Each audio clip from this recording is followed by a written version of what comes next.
Hola, bienvenidos y bienvenidas a mi canal, el canal del feminismo practicante, un canal en el que hablamos de feminismo, de literatura y de herramientas de gestión para que puedas vivir tu feminismo sin dramas. Hoy vengo a hablaros de un clásico de la literatura feminista como es Una habitación propia. Está escrito en 1929 y se trata de un ensayo basado en el texto de dos conferencias pronunciadas por la autora, con algunas modificaciones y ampliaciones también realizadas por ella. En este libro, la autora cuenta cómo cuando le pidieron que hablara de las mujeres y de la literatura, no supo si le estaban preguntando que hablara sobre las mujeres y cómo son, o sobre las mujeres y la literatura que escriben, o sobre las mujeres y la literatura que se escribe sobre ellas, o sobre el hecho que estas tres cosas están unidas. Reflexionando sobre esta pregunta, se da cuenta de que, si bien ella es incapaz de aportar ninguna realidad incontestable sobre estos temas, puede contribuir a la discusión con una opinión sobre lo que ella califica de asunto menor, y es que una mujer necesita dinero y una habitación propia para dedicarse a la literatura. Una habitación propia explica en pocas páginas y de la forma más amena posible cómo ha llegado la autora a esta conclusión. Se ha dicho mucho de este libro, pero la frase más comúnmente aplicada para resumir su mensaje es que las mujeres necesitan una habitación propia e independencia financiera para poder realizar su potencial. Pero la autora en este libro nos dice mucho más. Se plantea, por ejemplo, preguntas sobre la riqueza generacional, como por ejemplo, ¿por qué los hombres beben vino y las mujeres agua? ¿Por qué un sexo es tan próspero y otro tan pobre? ¿Qué consecuencias tiene la pobreza sobre la novela? ¿Qué condiciones son necesarias para la creación de obras de arte? Y también, por ejemplo, hace un listado de los criterios de calidad con los que se debería de juzgar la calidad literaria. Dice que hay que escribir sin odio, sin amargura, sin miedo, sin quejas, sin sermonear, como escribía Shakespeare. Hay que expresarse con sabiduría, hablar de los personajes y no de sí misma. Utilizar la literatura como arte y no como medio de expresión. He pensado que sería interesante hacer un resumen del libro capítulo por capítulo para que se pueda apreciar mejor la contribución de este clásico de la literatura al pensamiento feminista. Por favor, dejadme en comentarios lo que os parece este tipo de resúmenes, si os parece interesante o si al contrario se os hace un poco largo. Yo os leo.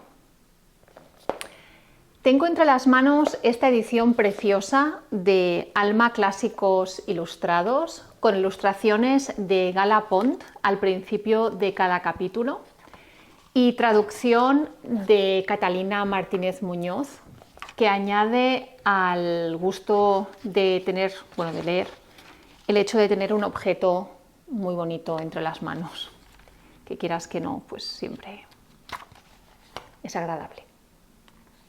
Bueno, en el primer capítulo nos cuenta que, paseándose ella por el campus de una universidad, un hombre le prohíbe primero andar por el césped y luego otro le prohíbe la entrada a una biblioteca, con el argumento de que son privilegios reservados a los hombres. Por eso, cuando luego ella misma no se atreve a entrar en una iglesia en la que están haciendo un concierto, porque teme que cualquiera de los hombres en la entrada la ponga en evidencia prohibiéndole el paso.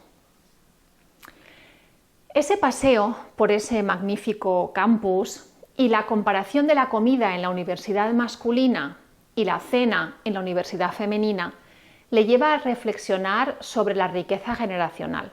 Esto es, el hecho de que los hombres se benefician de privilegios fundamentados durante siglos de donaciones universitarias hechas por hombres, ya sean reyes, comerciantes o antiguos alumnos. mientras que las mujeres apenas empezaron a duras penas a juntar dinero para la educación de las mujeres 60 años antes. Y entonces ella se pregunta, bueno, ¿en qué se gastaban el dinero las mujeres antes? La respuesta que da es que si las mujeres se hubieran dedicado a ganar dinero, no hubieran podido engendrar y criar a sus hijos, lo cual hubiera sido una pérdida irreparable. Y que de todos modos, hasta 48 años antes, las mujeres no hubieran podido disfrutar de su dinero y donarlo a nada porque hubiera sido propiedad de su marido. En el segundo capítulo, la autora nos lleva a la biblioteca en la que espera encontrar la respuesta a la pregunta sobre por qué son pobres las mujeres. Allí descubre que hay una grandísima cantidad de literatura sobre las mujeres escritas por hombres y no hay nada escrito sobre hombres por mujeres. Y que la información que contiene es tan irrelevante como, por ejemplo, que las mujeres tenemos vello, como contradictoria, mejores que, peores que. Al leer algunos de esos escritos empieza a sentir rabia por el tono despectivo que se permiten usar los autores como con afán de destruir a la mujer. También presiente que los escritores escribían con emociones negativas hacia la mujer, como con ánimo de destruirla, y se pregunta por qué. Reflexionando, se plantea que tal vez el objetivo de los hombres para recalcar una y otra vez la inferioridad de las mujeres sea la de desarrollar confianza en ellos mismos de la forma más rápida posible. Dice, las mujeres han servido durante siglos como espejos dotados del mágico y delicioso poder de reflejar la figura del hombre duplicando su tamaño natural. Eso explica por qué sus críticas les inquietan tanto. Entran en la sala diciendo, soy superior a la mitad de las personas que están aquí, y por eso hablan con ese aplomo, con esa seguridad, que tan profundas consecuencias ha tenido en la vida pública y tan curiosas notas al margen ha suscitado en el pensamiento privado. En el tercer capítulo recorre la historia de la mujer a grandes rasgos. Dice, allá por 1490 se podía encerrar, apalear y arrastrar a las mujeres que no se sometían a la voluntad de sus padres o de sus maridos. Sin embargo, las mujeres representadas en la literatura demuestran tener un gran carácter y mucha personalidad. Saca en claro que las mujeres, sometidas a los hombres y a cargo de trabajos embrutecedores y de la crianza, jamás hubieran podido disfrutar de las condiciones necesarias para la creación artística, como son la inspiración, la tranquilidad, tal vez ánimos de gente, sino al contrario. Una mujer que hubiera querido romper los moldes para dedicarse a la creación artística hubiera corrido un riesgo físico real. Queda además el tema de la confianza en sí mismas. A las mujeres se les recuerda continuamente lo que no pueden hacer, lo que por un lado les cohíbe a la hora de intentar algo nuevo y por otro lado puede avinagrar el ánimo, lo que puede tener consecuencias en la obra de arte. En el cuarto capítulo, la autora se adentra en el estado de ánimo de las mujeres que escribieron poesía o cartas durante la historia. Actividades como la escritura estaban completamente vetadas a las clases trabajadoras, que no tenían ni los medios ni la educación. Nos habla de nobles como Lady Winchelsea o Margaret de Newcastle, que sufrieron la burla y el acoso de la sociedad por escribir y cuya labor creativa está ensombrecida por la rabia y la amargura causadas por la opresión a la que su talento se vio sometido. O de Dorothy Osborne, que escribía en sus magníficas cartas que había que estar loca para ser escritora. Hasta que Aphra Behn, una mujer de clase media nacida en 1640, decidió solucionar sus problemas económicos trabajando de espía para la corte y de escritora. A partir de ahí se seguiría estigmatizando a la mujer escritora, pero se abriría una puerta a las mujeres de clase media para ganar dinero con la escritura.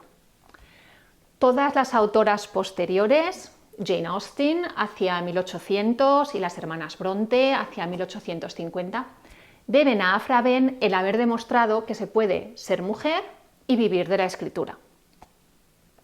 A partir del siglo XIX proliferan los libros escritos por mujeres. Sin embargo, se trata en su mayoría de novelas y no de poesía. Eso, dice, tiene que ver con las condiciones de vida de las mujeres de clase media que escribían, encerradas en sus casas, privadas de experiencias inspiradoras, escribiendo a escondidas y con constantes interrupciones. No tenían más material que la observación de la sociedad en un salón, ni podían concentrarse realmente en su trabajo. Además, dice, la calidad se ve ensombrecida por la rabia, el rencor y la ignorancia causados por el trato recibido por su condición de mujer. Por último, la mujer escribe basándose en los conocimientos literarios que le aportaron obras escritas por hombres, desde la estructura de la frase hasta su temática. La mujer del siglo XIX tuvo que descubrir su propia voz para crear obras realmente brillantes. En la opinión de Virginia Woolf, solo lo consiguió Jane Austen. En el quinto capítulo llegamos al siglo XX, contemporáneo de la autora. A partir de aquí empiezan a aparecer abundantes obras literarias escritas por mujeres, no solo novelas, sino de todo tipo. Virginia Woolf toma uno como ejemplo para analizarlo. Sin ser brillante, tiene cualidades desconocidas hasta ese momento. Para empezar, habla de mujeres, no solo en relación con los hombres, sino como seres propios, con trabajos e intereses. Así se abre para la literatura toda un área nueva de exploración, la del mundo de las mujeres. Por otro lado, la estructura del texto es innovadora. Ni copia la de los hombres, ni imita la literatura de Jane Austen. La autora explora temas nuevos con un estilo propio. Virginia Woolf utiliza este ejemplo para resaltar un riesgo que corren las mujeres cuando se adentran en un territorio que hasta entonces ha pertenecido exclusivamente a los hombres, que es la imitación y la búsqueda de la aprobación masculina. Riesgo tanto más real que hay hordas de hombres juzgando a las mujeres con un rasero propio, reservándose el derecho a aceptar a las mujeres en tal o cual territorio. Virginia Woolf anima a las mujeres escritoras a utilizar las peculiaridades de su sexo para su labor creativa, las herramientas y las temáticas, sin caer en la imitación de los hombres. La meta debería de ser, dice, que la mujer corriente desarrolle un estilo de prosa capaz de expresar plenamente su forma de pensar. Y ya en el último capítulo, que es el sexto, la autora nos revela una nueva conclusión de este periplo intelectual. Dice que las obras verdaderamente interesantes las escriben mentes andróginas, que no se dejan llevar por sesgos de género, ya sean la rabia o el desprecio, ni se limitan a contar historias desde un único punto de vista, ya sea este femenino o masculino. Así se crean obras, dice, que estén más cerca de la verdad. Y Virginia Woolf anima a todas las mujeres a escribir obras de todo tipo, siempre profundizando en la temática y siendo fieles a ellas mismas como persona. Obra fundamental del feminismo y de la literatura inglesa, Una habitación propia deja abiertas preguntas a las que otras grandes autoras contestarán en las décadas siguientes. La pregunta sobre la naturaleza de la mujer y la relación con la literatura será analizada en 1938 por Dorothy L. Sayers en su divertidísimo ensayo Are Women Human? ¿Son las mujeres seres humanos? Y la pregunta sobre la historia de la mujer será contestada por Simone de Beauvoir en 1949 en su ensayo El segundo sexo.